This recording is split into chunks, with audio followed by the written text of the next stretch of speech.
नमस्कार दोस्तों, वॉक पे चर्चा में आप सबका स्वागत। इंडिया और भारत को लेके अक्सर लोग पूछते रहते हैं कि इंडिया और भारत आप अलग अलग क्यों बोलते हैं। तो आज मैं ये भी क्लैरिटी कर देता हूँ। 3 तरह के नामों से हम अपने देश को बुलाते हैं, पुकारते हैं, कहा जाता है भारत, इंडिया, हिंदुस्तान। हिंदुस्तान कहाँ से आया, हिंदुस्तान मुझे नहीं पता।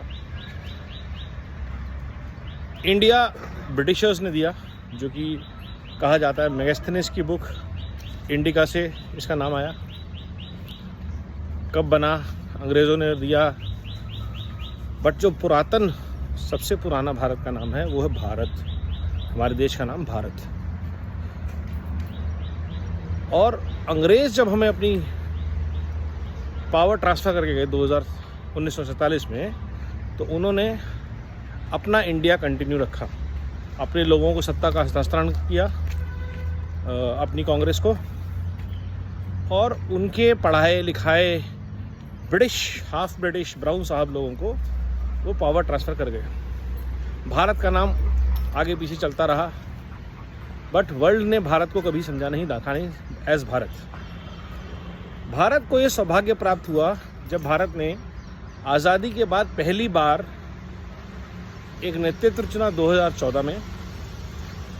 पहली बार आप भारत का इतिहास देख लीजिए, 1947 से कभी भी भारत ने पूर्ण बहुमत के साथ किसी नेता को ऑन बेसिस ऑफ मेरिट नहीं चुना है, क्लियर मैंडेट के साथ। मिलिट्री सरकारें बनी हैं, किसी की डेथ हो गई, किसी का मर्डर हो गया, टेररिस्ट ने मार दिया, सहानुभूति में सरकारें बनी हैं, लेकिन पूर्ण बहुमत के साथ किसी की सरकार ऐसे नहीं बनी जिस तरह से 2014 में नरेंद्र मोदी जी की बनी। उसका नतीजा क्या हुआ? पूर्ण बहुमत की सरकार ने पूर्ण विश्वास के साथ, पूर्ण समर्पण के साथ भारत का पुनर्निर्माण शुरू किया। और ये जो पुनर्निर्माण शुरू हुआ है भारत का, चाहे वो इंफ्रास्ट्रक्चर में हो, चाहे वो संस्कारों में हो, चाहे वो संस्कृति में हो, चाहे पुराने भारत के पुराने वैभव को लौटाने की बात हो, जो चीज़ें लोगों ने 40 साल तक, 70 साल तक आग में झोंक के रखी, वो आपसी विश्वास से सुलझ रही हैं।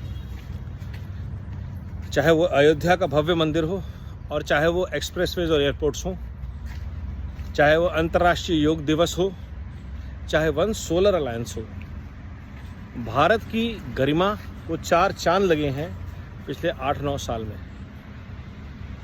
विश्व स्तर पर पूरे भारत में पहली बार बिना किसी जाति धर्म के भेद के योजनाओं का विस्तार हो रहा है, योजनाओं पे अमल हो रहा है।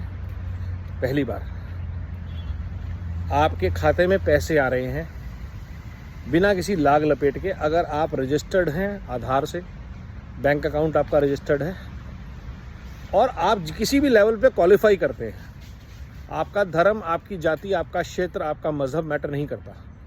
आप गरीब हैं, आप किसान हैं, आप पिछड़े हैं, आप महिला हैं, आप विधवा हैं, आपके अकाउंट में पैसे पहुंच रहे हैं। आप किसी भी बेनिफिट के लिए क्वालिफाई करते हैं, आपको बेनिफिट मिल रहा है। ये भारत में पहली बार हो रहा है और डायरेक्ट आपके अकाउंट में आ रहा है।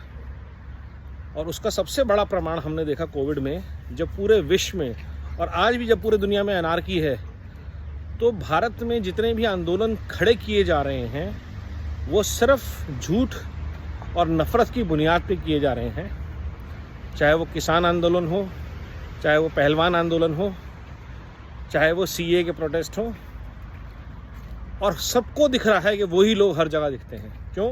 क्योंकि जिनके हाथों से इंडिया की पावर चली गई और भारत के पास आ गई। ये फ़र्क है इंडिया और भारत में।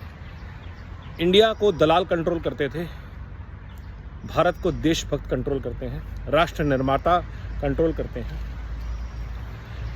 उसकी कीमत अगर कहीं सत्ता के त्याग से चुकानी पड़े, तो भी आज भारत पीछे नहीं हटता। मेरिटोक्रेसी की बात हो रही है, और आज अगर आप देखेंगे तो हर एक पॉलिटिकल पार्टी मजबूर हो गई है कि वो जनता के बेनिफिट की बात करें।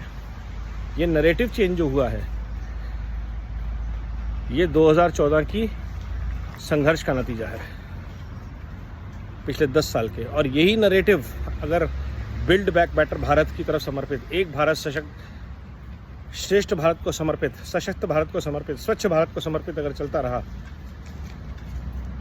तो